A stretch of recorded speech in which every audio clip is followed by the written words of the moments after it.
우리의 심령을 거룩함으로 새롭게 구별됨으로 만져주시고 만들어주시고 빚어주시리라 믿습니다. Who are you? 누구세요? 라는 질문입니다. 이런 질문을 받으면 다양하게 대답을 하겠죠. 뜬금없이 길 가는데 누군가 내 앞에 와 Who are you? 그럼 뭐라고 말하겠습니까? 저는 이렇게 말할 것 같아요. 미친놈, 그걸 왜 물어봐? 하지만 Who are you? 라고 물으면 사람들은 보편적으로 외부적인 조건을 기준으로 대답을 할 거예요. 저한테 물으면은 I'm David 이럴 건데, 상황에 따라서는 자기의 직업을 이야기할 수 있을 거고요, 상황에 따라서는 자기의 성별을 이야기할 수 있을 거고요, 상황에 따라서는 남편이요 아내라고 이야기할 수 있을 거예요. 근데 조금 정신 이상한 사람들이 요즘은 캘리포니아에서 husband, wife라는 단어를 없애자고 그거를 법률로 만들고 있다는 기사가 올라왔어요. 참 이게 세상이 어떻게 돌아가려고 하는지 알 수가 없어요. Who are you? 그럼 그때 이렇게 대답해요. I don't know. 참 어떻게 살려고 그런지 모릅니다. 어떤 사람은 자기의 직위를 이야기할 수 있을 것입니다. 그래서 저도 그거를 쓰면서 종종 이렇게 해도 되나 하는 게 있어요. 썬데회 총회에 가면 뭐 일반 장로교 총회 가도 그렇지만 명찰을 하나 달아주면 거기에 이제 또 직분을 이렇게 써 있기도 하고요. 그리고 순서제 나오면 거기에 그렇게 나와요. 썬데회 증경회장 박문성 목사. 과연 내가 증경회장이라는 걸 여기다 써야 되는 건가? 지금까지는 당연히 그렇게 해왔지만 좀 고민해요. 그게 뭐 이렇게 중요하다고. 그래서 그렇잖아요. 전직 회장, 그렇죠? 전직 사장, 전직 국회의원. 지금 자기를 내세울 게 없으면 다 전직을 쓰는 분들도 있어요. 그래서 저도 전직 오클라호마 교회협의회 회장, 증정회장 그러면 굳이 그거 필요한가라는 생각이 할 만큼. 근데 사람들은 Who are you? 그럼 그렇게 대답하기도 합니다. 뭐 나쁜 건 아니에요. 그만큼 우리가 언어해 주는 거기 때문에 쓸 수 있지만 한 번쯤 저 자신에게 비추어 봤다 이런 말씀이에요. 그리스도인들에게 Who are you? 당신은 누굽니까? 라고 묻는다면 일반 세상 사람들이 말하는 그 대답과 별 차이 없이 또 외부적인 조건을 기준으로 대답하지 않을까 싶습니다. 혹시 교회에서 누구세요? 물으면 일반적으로 I'm David 이라고 말하기보다는 저 목사인데요 라고 제가 대답하지 않을까 싶습니다. 사람들은 그렇게 외부적인 조건에 따라서 내가 누구인가를 판단하게 됩니다. 어떤 분들은 그 질문을 아주 싫어하는 분이 있어요. 왜냐하면 나는 just 성도인데 누구세요? 그러면 꼭 직분을 물어보는 것 같은데 저 성도인데요? 그러면 교회 안에서 본인의 존재감이 떨어진다고 생각이 든대요. 왜냐하면 직분 있는 분들이 조금 내가 높은데 직분이 꼭 믿음을 이야기하는 것 같고, 믿음이 성경을 많이 아는 걸 의미하는 것 같고, 하나님을 더 많이 사랑하는 것 같아서 나는 성도인데요 라고 말하기가 부끄럽다 하는 분들 이야기를 들을 때 우리처럼 직분을 갖고 있는 사람들이 더 겸손해져야 되는 게 아닌가라는 생각도 해보게 됩니다. 그런데 아십니까? 그리스도인들에게 당신은 누굽니까? 라고 묻는다면 내가 누구인가는 외부적인 조건에 따라서 내가 누구라고 말하기보다 사실 우리의 진짜 대답은 하나님께서 나에 대하여 무엇이라고 말씀하시고 내가 누구라고 말씀하시는가, 그것이 정말 중요한 거예요. 왜냐하면 그리스도인들은 예수님을 믿은 후 새로운 이름을 가진 하늘에 속한 존재가 되었기 때문입니다. 이것을 일컬어 우리는 그리스도인의 자기 정체성이다 이렇게 불러요. 아이덴티티예요. 이 정체성은 직위, 신분, 성별, 직업 이것에 의하여 정체성이 결정되는 게 아니고요, 신분에 의하여 결정되는 거예요. 그리스도인들의 정체성은 내가 누구인가가 외부적인 조건이 아니라 내가 지금 어떠한 신분인가가 중요한 것입니다. 왕자가 아무리 거지 옷을 입고 있다 할지라도 그 왕자는 왕자예요. 거지 왕자 이야기 알잖아요. 신분이 중요한 거예요. 내가 누구냐가 중요한 거지, 내가 지금 외부적으로 무엇을 얼마만큼 소유하고 누리고 살아가느냐가 중요한 건 아니라는 것입니다. 우리는 사람을 그렇게 보고 판단하는 경우도 있습니다. 부모님이 자식을 보면서도 자꾸 외부적인 조건으로 자녀들의 능력을 판단하게 되고, 옆집 이씨 아줌마 애하고 자꾸 비교하면서 내 자식을 무엇이라고 꾸중할 때도 있고요, 옆집에 있는 김씨 아줌마 딸하고 비교하면서 그래도 내 딸은 나라고 만족해하는 경우가 있다는 것입니다. 그거에 의하여 내 자녀들을 판단할 것이 아니라 너는 내 자녀야. 그런데 내 자녀이기 이전에 너는 하나님의 자녀란다. 성경은 요한복음 1장 12절에서 그렇게 말씀하십니다. 영접하는 자, 곧 그 이름을 믿는 자들에게는, 그 이름을 믿는 자, 영접하는 자란 이 세상에 빛으로 오신 우리의 유일한 구원자이신 예수 그리스도, 그분을 영접하고 믿는 자에게는 하나님의 자녀가 되는 권세를 주셨다. 그게 우리 정체성입니다. 내가 하나님의 자녀라면 옆에 있는 분도 예수님을 영접했다면 하나님의 자녀예요. 그런데 우리가 왜 당신 누구냐고 물으면 서로 다르다고 이야기하냐면요, 사실은 나는 하나님의 자녀라는 정체성을 분명하게 갖고 있지 못해요. 예수님 말씀하잖아요. 하나님을 사랑하고 내 이웃을 내 몸과 같이 사랑하라고. 근데 내가 누구예요? 나 하나님의 자녀라는 분명한 정체성이 있으면 옆에 있는 사람도 하나님의 자녀라고 내가 생각하고 살게 돼 있어요. 내가 하나님의 자녀라는 것이 영광스럽다면 옆에 있는 사람이 갖고 있는 하나님의 자녀라는 그 이름 자체도 영광스러울 수 있습니다. 적어도 교회는 하나님의 말씀에 비추어 내가 하나님의 자녀라는 분명한 정체성이 있는 사람으로 인하여 또 다른 사람이 하나님의 자녀라는 정체성에 대해 정체성을 분명하게 가질 수 있도록 도와줄 수 있는 그리스도의 공동체요, 예수 공동체가 바로 교회인 것입니다. 그렇다면 여러분에게는 하나님의 자녀라는 분명한 정체성이 있습니까? 있다면 옆에 있는 사람이 하나님의 자녀라는 것도 알고 계실까요? 하나님의 자녀한테 욕한다면 그 아버지를 욕하는 것이 되지 않겠습니까? 오늘 우리는 영적인 눈으로 내가 하나님의 자녀라는 정체성을 분명히 가질 때 옆에 있는 분들의 소중함을 알 수 있고, 내 자녀의 소중함을 알고 내 배우자의 소중함도 우리는 인식할 수 있을 것입니다. 그래서 바울은 빌립보서 3장 20절에 이렇게 선포합니다. 오직 우리 시민권은 하늘에 있는지라 거기로서 구원하는 자 곧 주 예수 그리스도를 기다리노라.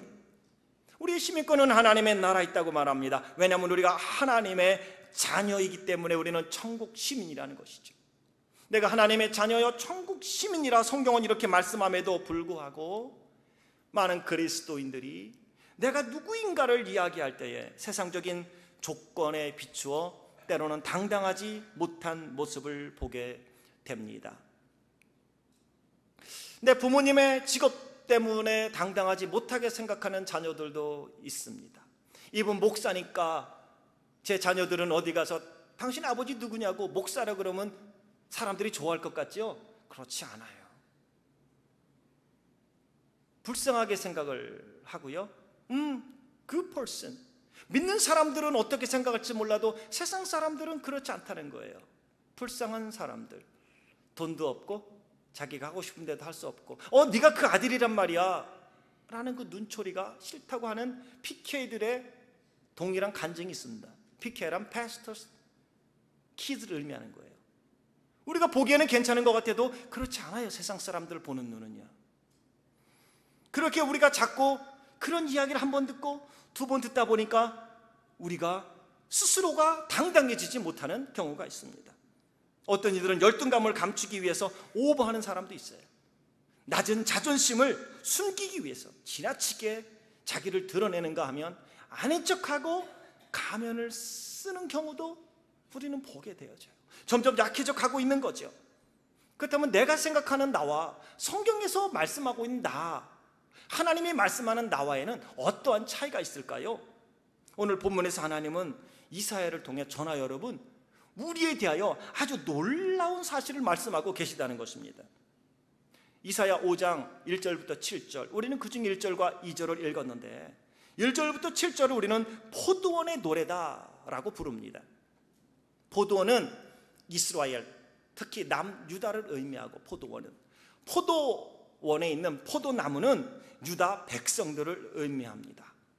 하나님이 기름진 산에 땅을 파고 그곳에 포도나무를 심었는데 아주 좋은 극상품 포도나무를 심게 되었습니다. 얼마나 사랑했는지 하나님이 포도나무를 심었다는 것은 무엇을 전제로 하고 있냐면, 하나님이 이스라엘 백성을 포로로 있던 애굽에서 건져내어 젖과 꿀이 흐르는 약속의 땅으로 인도해 주셨습니다. 광야에 40년 동안 하나님이 저들을 지키셨습니다. 가나안 정복과 정착과 흥왕되기까지 하나님은 특별한 사랑으로 저들을 보호해 주셨고 축복해 주셨습니다. 하나님이 얼마나 이스라엘 백성들, 자기의 백성을 사랑하셨고 최선을 다하셨는지 3절에는 이렇게 말씀합니다. 내가 내 포도원을 위하여 행한 것 외에 무엇을 더할 것이 있었으랴.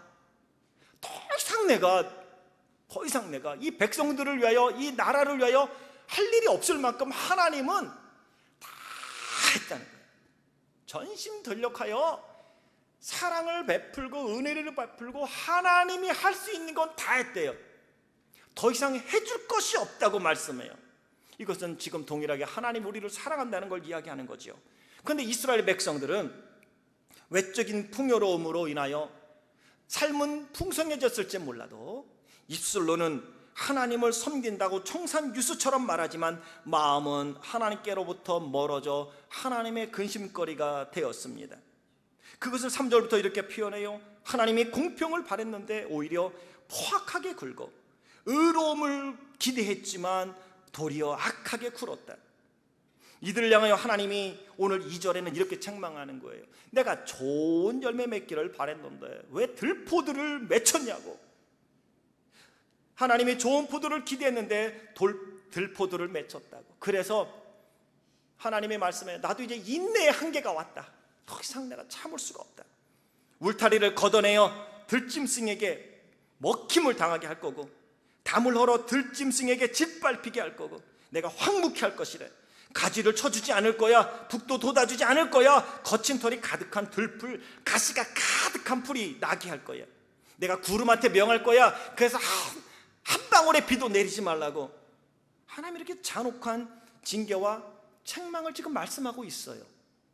그렇다면 하나님이 이렇게 말씀하시는 이스라엘 백성, 유다 백성들을 통하여 지금 우리에게 무엇을 말씀하고 있는 걸까요? 하나님이 정말 원하는 게 무엇일까요? 우리가 알지 못했던 저나 여러분, 우리에 대하여 주님은 지금 무엇이라고 말씀하고 있는 걸까요? 오늘 두 가지로 본문에 나와 있는 말씀을 통하여 하나님이 우리를 어떻게 생각하시는지를 생각해 보려고 합니다. 첫 번째는, 우리가 극상품 포도나무라는 사실을 잊지 말라는 거예요. 따라 하겠습니다. 나는 극상품 포도나무다. 옆에 있는 분에게 인사합니다. 당신은 극상품 포도나무입니다. 당신은 극상품 포도나무입니다. 1절에 보면 이렇게 말씀해요. 내가 나의 사랑하는 자를 위하여 노래하는 거예요. 나의 사랑하는 자의 포도원을 내가 노래하는데, 나의 사랑하는 자에게 포도원이 있는데 심히 기름진 산에 있대요. 심히 기름진 산에. 이게 젖과 꿀이 흐르는 가나안 땅을 의미하는 거예요. 하나님이 땅을 팠어요. 땅에 있는 돌을 제했어요. 극상품 포도나무를 심었었도다.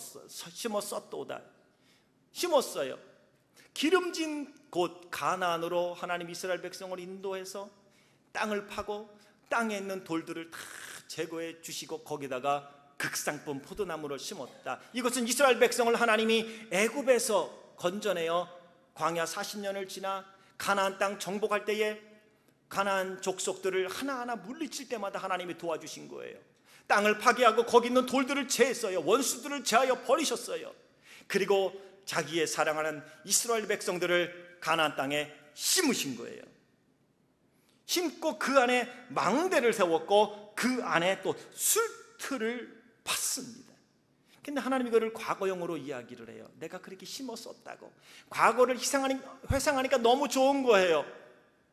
다시 말하면 이스라엘 백성들은 극상품 포도나무였습니다. 지금도 동일하게 극상품 포도나무입니다. 그런데 들포도를 맺힌다고 주님이 근심하여 한탄하고 있는 모습입니다. 하나님이 이스라엘 백성을 이렇게 극상품 포도나무로 심으시고 그들에게 극상품 포도 열매 귀한 포도를 맺히기를 원했습니다. 그런데 이스라엘 백성은 많은 어려움을 겪었어요. 그러면서 많은 상처도 입었어요. 많은 고통도 당했어요. 상실감, 배신감, 어려움, 질병, 그러면서 자신감을 상실했고요. 확신을 잃어버렸고, 다시 말하면 정체성을 잃어버리게 된 것입니다.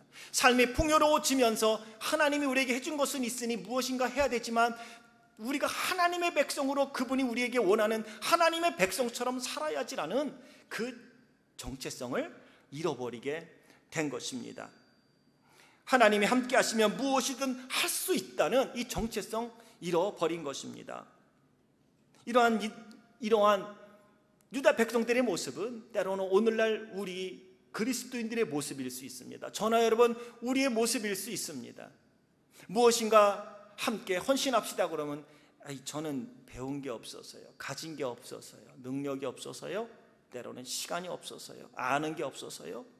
아십니까? 하나님이 독생자 예수 그리스도를 이 땅에 보내셔서 십자가에서 보혈의 피를 흘리면서까지 저나 여러분 우리를 구원하여 주셨을 때 하나님은 저나 여러분 한 사람 한 사람을 천하보다 귀하게 여기셨다는 사실입니다.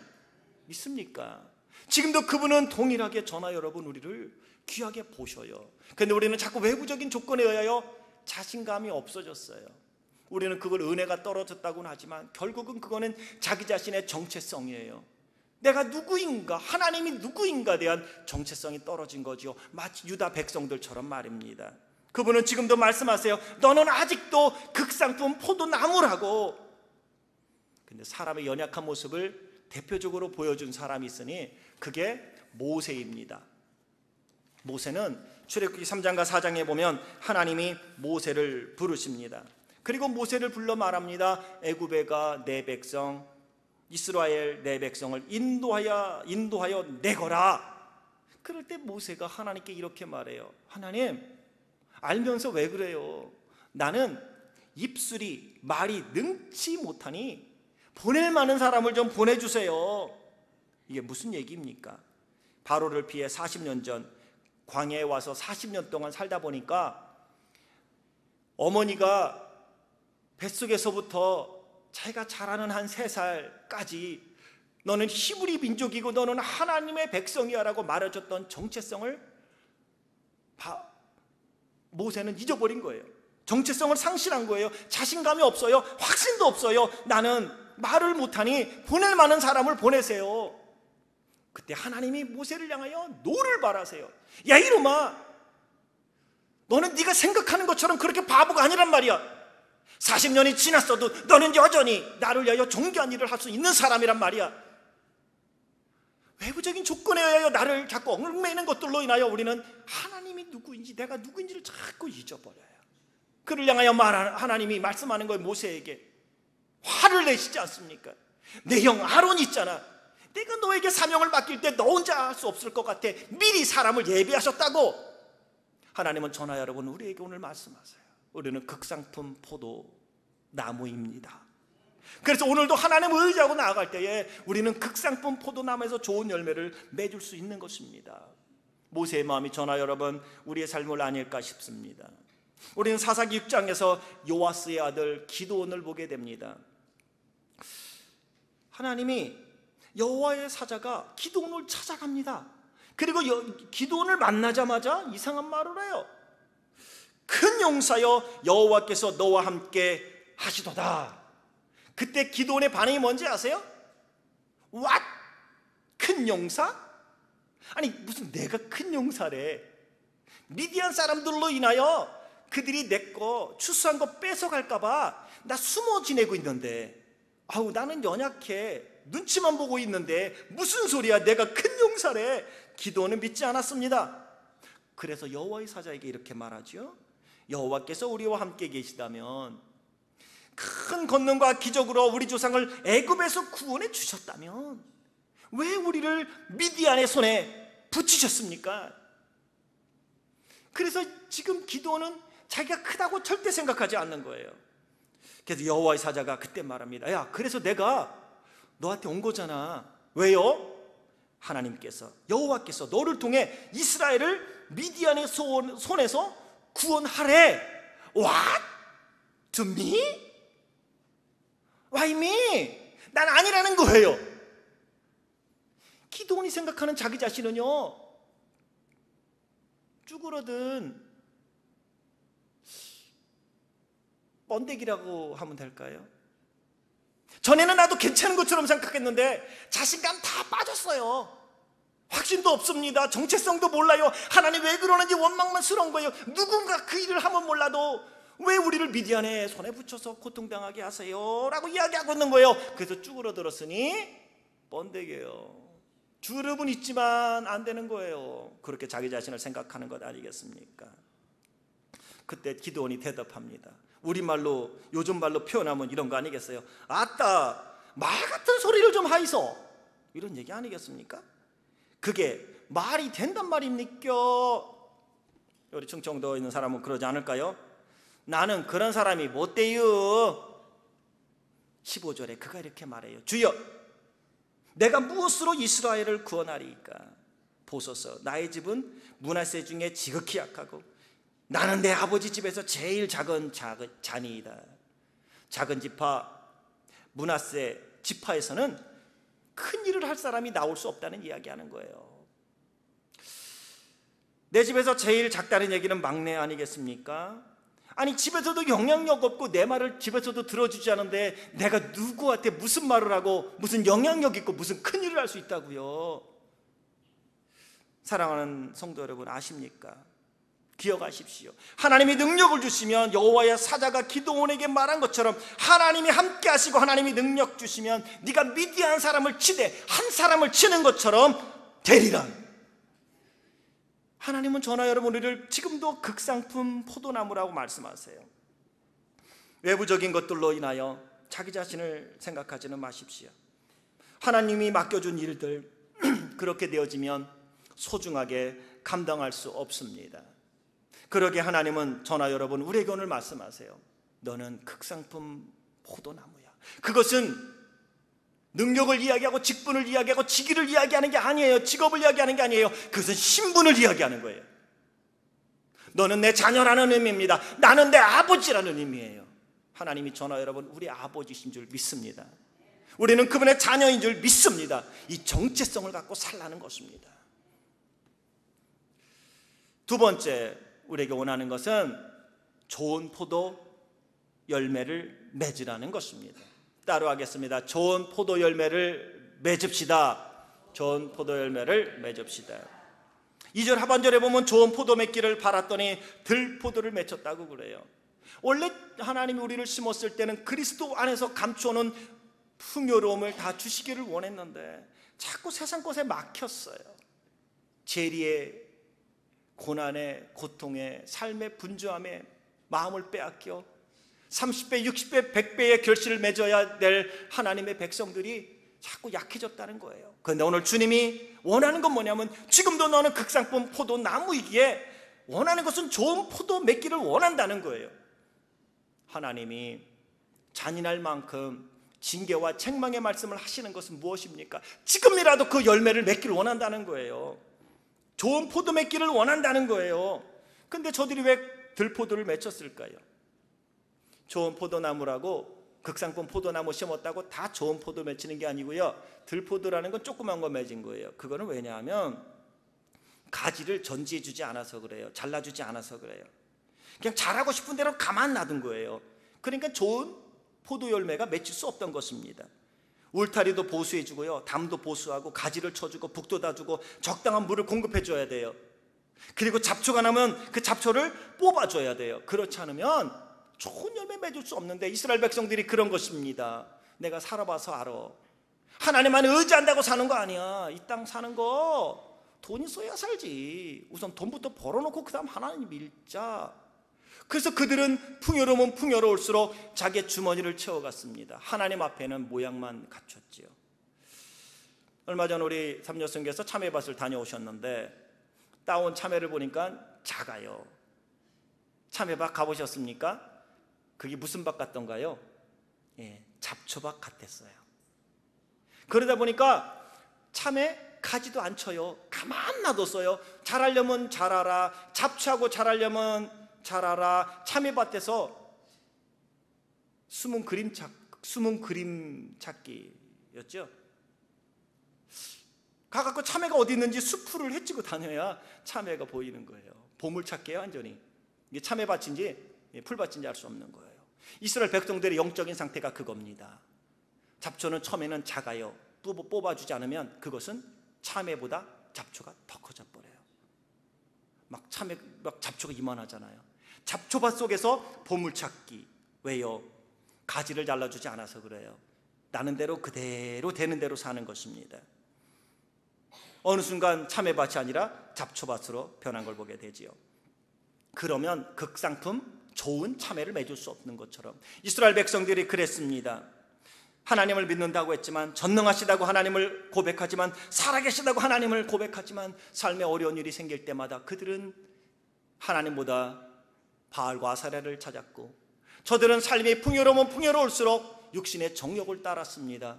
그래서 그때 또한 바알과 아세라를 찾았고, 농사져야 되니 바알이 도와줘야 되고, 농사져야 되니 아세라가 도와줘야 된다고 저들은 우상을 섬기게 되었습니다. 하나님보다 세상을 더 사랑했습니다. 정욕대로 살고 욕심대로 살았습니다. 선지자들이 말씀을 전해주지만 저들은 듣고 싶은 것만 듣게 되었습니다. 그래서 그들은 자기 하나님 앞에 잘못된 가지들을 자르지 못했고, 자기 안에 자라고 있는 잡초들 솎아내지 못했습니다. 1장을 보면 하나님이 이렇게 말씀하세요. 이스라엘 유다 너의 백성을 보니 내가 마치 소돔과 고모라의 백성을 보는 것과 같다. 그러면서 1장 12절에 이렇게 말씀하지요. 너희가 내 앞에 보이러 오니 그것을 누가 너희에게 요구하였느냐? 내 마당만 밟을 뿐이라.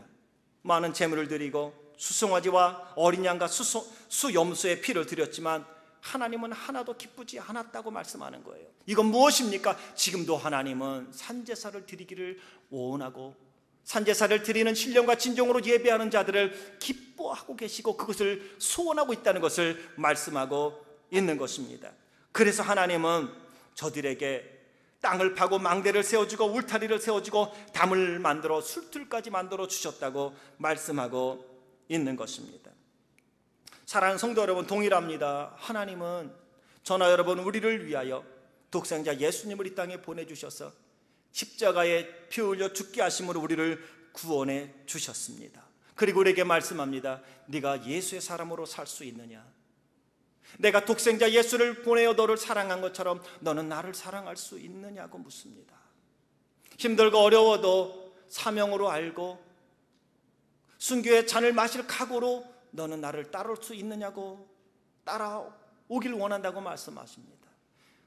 너를 부인하고 내 십자가를 지고 나를 쫓으라고 예수님이 말씀하십니다. 그리스도의 향기로 산다는 것 쉽지 않습니다. 예수의 사람으로 산다는 것 그리 쉽지 않습니다. 그리스도의 편지로 산다는 것, 그리스도의 군사로 산다는 것 그리 쉽지 않습니다.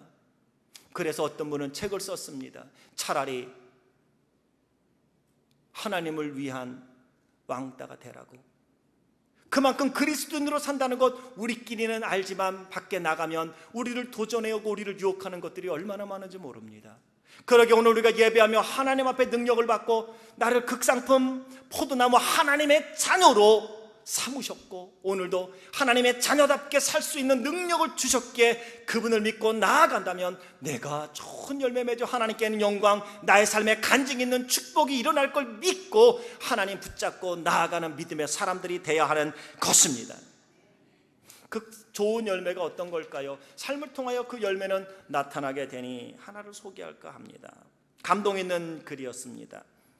안산제일교회 고은 목사님이 심우하는 교회의 한 집사님에 대한 일화입니다. 생명의 삶을 묵상하는 분은 묵상 에세이에서 보지 않았을까 싶습니다. 초등학교 1학년 아들을 둔 교회 집사님에 관한 이야기입니다.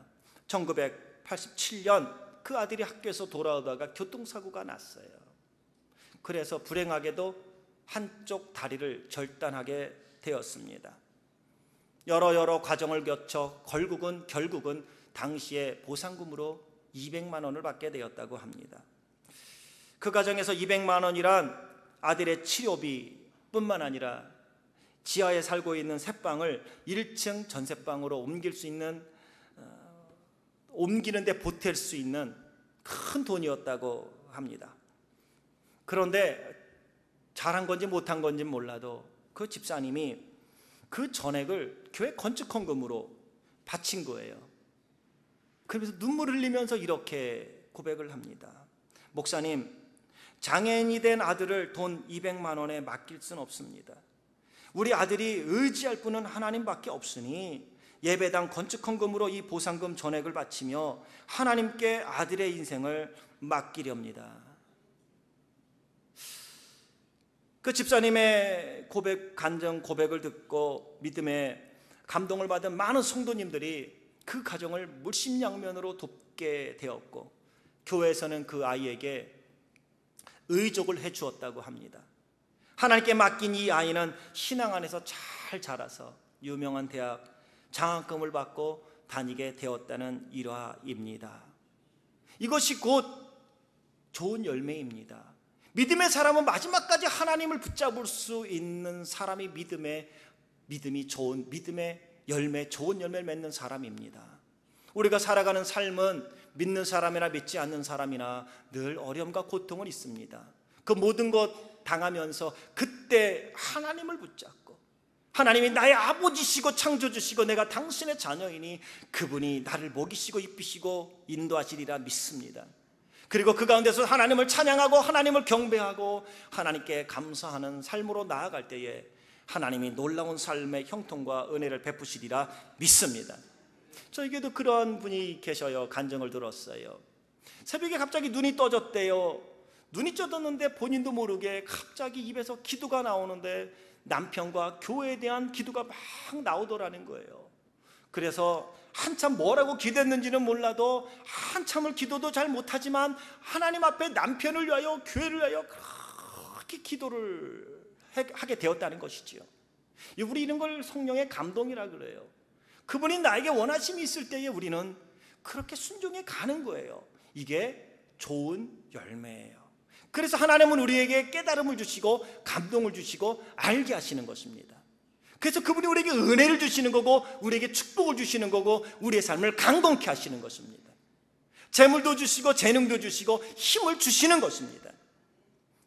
그럴 때 우리는 하나님 앞에서 좋은 열매 맺는 믿음의 사람이 될 수 있는 것입니다. 주님이 지금 그것을 원하고 있다는 사실입니다. 하나님은 우리의 피난처가 되십니다. 그분은 우리의 위로자이십니다. 그분은 우리의 구원자이십니다. 그분은 우리의 능력이십니다. 그분은 우리의 목자이십니다. 그러니까 그분을 의지하여 그 하나님이 말씀하는 거예요. 얘야, 좋은 열매 맺거라. 너 혼자가 아니라 내가 너를 이곳에 심었다고.